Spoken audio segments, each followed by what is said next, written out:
Hey everyone, this is going to be a video talking about needle palms or Rhapidophyllum hystrix and a couple of the different variations of them that you can get. Now this is a Alabama strain, and I would have to guess probably somewhere around Montgomery is where this strain came from.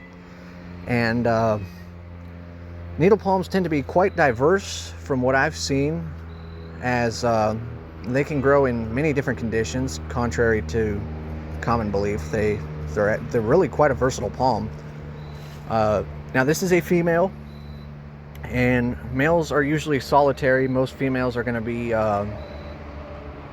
clustered, and this is a female, I know for a fact, because there was some dried fruit with seed, and there's also a flower bract that came up at some point that had female flowers. I think that happened back in May, I want to say, or sometime around then. But yeah, nonetheless, so the Alabama strain is probably the most cold hardy, if I had to guess. This is the strain that people like that are in Zone 6B in southern Ohio. This is the strain that they go after, as it's the most reliable for them, and it's really a nice plant. They are a lot more compact. They look a little bit neater than some of the different strains that I'll show after this one. But I unfortunately don't have any males, but the male would usually be known as a bull. It's going to be a big solitary needle palm. Usually they'll have probably, and I've seen in habitat, sometimes they can have up to like 2 or 3 feet of wood, and they can get bigger than that from my understanding. And so yeah, this is going to be hardy to about Zone 6B. It's very stiff. They tend to have a little bit of a lighter color than some of the other strains out there. The fronds tend to split a little differently, and I'm not sure if this is just because it was so root bound, but they tend to have an uneven split to them whenever they open up.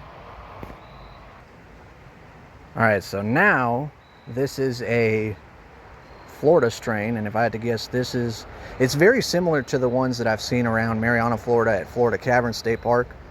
And if I had to guess, this is a female, and as you can see, it is much more wide open. It sprawls out a lot more than the Alabama strain, and the fronds are darker. The fronds are a little bit droopier, and they're a little bit neater in one way, but a little bit messier.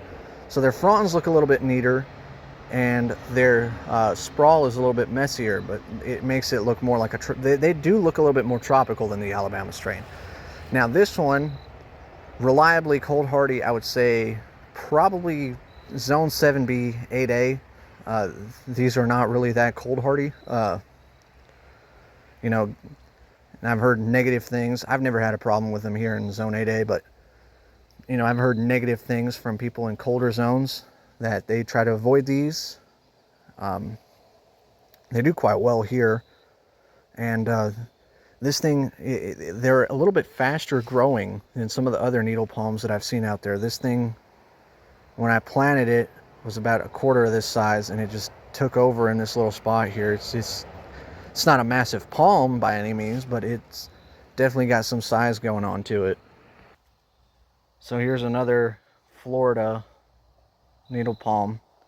Same variety as the Marianna Eco type from around Florida Caverns, and that's where I have to guess these seeds came from whenever it was grown.